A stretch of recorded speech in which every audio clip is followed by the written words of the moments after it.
Hi students, welcome to our channel. మన ఛానల్ని first time చూస్తున్నట్లయితే తప్పకుండా సబ్స్క్రైబ్ చేసుకోండి. ఈరోజు వీడియోలో inter second year commerce most important theory 5 marks questions 2025 ఏపీది చేస్తున్నాను.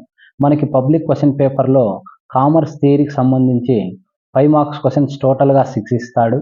మనము 4 రాయాల్సి ఉంటుంది. మినిమం ఆ 4 క్వశ్చన్స్ రాయాలంటే ఎన్ని క్వశ్చన్లు నేర్చుకోవాల్సి ఉంటుంది, ఎన్ని క్వశ్చన్లు మనకి మోస్ట్ ఇంపార్టెంట్ క్వశ్చన్స్ ఉన్నాయంటే టోటల్గా 10 క్వశ్చన్స్ ఉన్నాయి. ఆ 10 క్వశ్చన్స్ కన్నా మీరు నేర్చుకున్నట్లయితే ఖచ్చితంగా మీరు 5 మార్క్స్ క్వశ్చన్స్ 4 క్వశ్చన్స్ అనేది ఖచ్చితంగా రాయగలుగుతారు. అవి ఏ క్వశ్చన్స్ అనేది అబ్జర్వ్ చేస్తే ఈ క్వశ్చన్లన్నీ మీరు అబ్జర్వ్ చేసి ఈ క్వశ్చన్లు కన్నా నేర్చుకొని వెళ్ళినట్లయితే కామర్స్ అనేది మీరు ఇబ్బంది లేకుండా 5 మార్క్స్ క్వశ్చన్స్ థియరీ ఖచ్చితంగా రాయగలుగుతారు. ఆ క్వశ్చన్లు ఏవనేది ఈ క్వశ్చన్లు మీరు అబ్జర్వ్ చేయండి. ఈ వీడియో కనుక మీకు నచ్చినట్లయితే సబ్స్క్రైబ్ చేసుకోండి, లైక్ చేయండి, ఇంకా కొంతమందికి షేర్ చేయండి. Thank you.